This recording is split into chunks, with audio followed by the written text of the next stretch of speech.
Hello guys, সবাই কেমন আছো? আশা করি ভালো আছো। মামলা ব্লগে তোমাদের আরেকবার স্বাগতম জানাচ্ছি। তো আজকে একটা আমি নতুন রেসিপি তোমাদের সাথে শেয়ার করতে এসেছি। সেটা হচ্ছে সজির কচু, কেউ বলে মুখী কচু বলে, তো যেটাই বলো না কেন।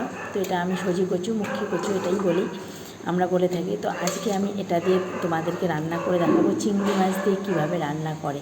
তো চিংড়ি মাছ দিয়ে এই মুখী কচু যদি একবার রান্না করে খাও তাহলে বুঝতে পারবে সারাটা জীবন এভাবেই খেতে চাইবে।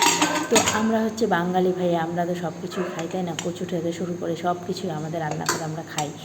তো দেখো, আমি প্রথমে সুজি কচুটাকে একদম ভালো করে ফ্রেশ নিয়ে, তো এটাকে আমি প্রেশারে দিয়ে দিলাম। 1 সিটি দেবো, সিদ্ধ করে নেব। চিংড়ি মাছ, এই যে চিংড়ি মাছটা ভেজে রেখেছি, তো আমার সেদ্ধ হয়ে গেছে। এগুলোকে সুন্দর করে ছুলে নিয়েছি। তার জন্য নিয়েছি দেখো কাঁচা লঙ্কাটা একটু বেশি দিতে হবে, ঝাল না হলে ভালো লাগবে না। তো তেলে দেখি গরম হয়ে গেছে, তেলের মধ্যে আমি শুকনো লঙ্কা ফোড়ন দিয়ে দিলাম। এতে ওই কাঁচা লঙ্কা চিড়ে রেখেছি, ওই কাঁচা লঙ্কাগুলো দিয়ে দেবো। তো তারপরে দেখো, কাঁচা লঙ্কাটা দিয়ে আমি ওই সজি কচুটা তেলের মধ্যে দিয়ে দেবো।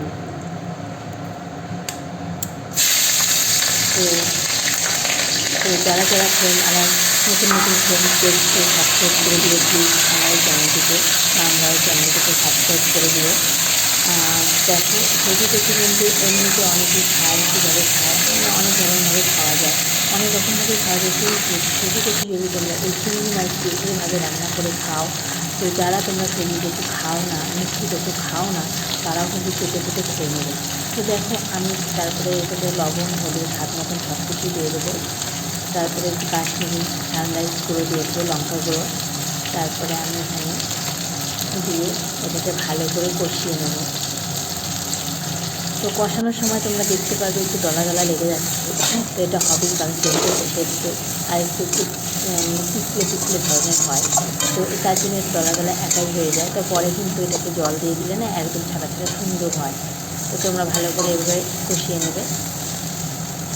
তো আমি এভাবে ভালো করে কষিয়ে নিলাম এটাকে নিয়ে। এখন আমি একটু জিরে গুঁড়ো দিয়ে দিচ্ছি, জিরে গুঁড়ো দিয়ে দিলাম। জিরে গুঁড়ো দিয়ে আরেকবার কষাবো। কষা লাল করে কষিয়ে নিয়ে এটাতে আমি জল দিয়ে দেবো। পরিমাণ মতো জল দিয়ে দিতে হবে, তোমরা যেমন খাবে আর কি। তো একটু ঝোল নামাতে হবে, যাতে ভাত দিয়ে মেখে খাওয়া যায় এমনভাবে নামাতে হবে। তো দেখো, আমি দিয়ে দিলাম। তো কিছুক্ষণ ঝোলটা গরম হয়ে যাওয়ার পরে তারপরে আমি যে চিংড়ি মাছগুলো ভেজে রেখেছি, ওই চিংড়ি মাছগুলো কিন্তু দিয়ে দেবো। তো দেখো, চিংড়ি মাছগুলো আমি দিয়ে দিলাম, দিয়ে আমি এটাকে কিছুক্ষণের জন্য ঢেকে রাখবো। তো ঢেকে রেখেছিলাম, ঢাকনা তুলে দেখছি যে পুরো একদম সজি কচুর তরকারিটা পুরো একদম গাঢ় ঘন হয়ে আসছে। তো এখন আমি এটাকে নামাবো। দেখো, নামিয়ে ফেলেছি, এটাকে নামালাম। দেখো কত সুন্দর দেখতে হয়েছে, আর খেতেও কিন্তু ভীষণ টেস্টি হয়। তোমরা যদি এই গরম ভাতের সাথে এই সজি কচু চিংড়ি দিয়ে সজি কচুটা খাও রান্না করে, তো ভীষণ টেস্টি একটা তরকারি, ভীষণ টেস্টি লাগে। তো এটা কিন্তু আমি পেঁয়াজ রসুন কিছুই দেইনি, তোমরা দেখতেই পেলে, শুধু জিরে গুঁড়ো দিয়ে বানিয়েছি। তো গাইস, আমার এই রেসিপিটি যদি তোমাদেরকে ভালো লাগে, প্লিজ তোমরা আমার এই চ্যানেলটিকে লাইক করে দিও, আমার এই ভিডিওটিকে লাইক করে দিও, সাবস্ক্রাইব করে দিও। তো আমার ভিডিওটা আজকে এখান থেকেই থাকছে। তোমরা বাড়িতে বানিয়ে খাবে, আর তোমরা খুব ভালো থেকো, সুস্থ থেকো। তো আজকের মতো আমি টাটা, বাই বাই।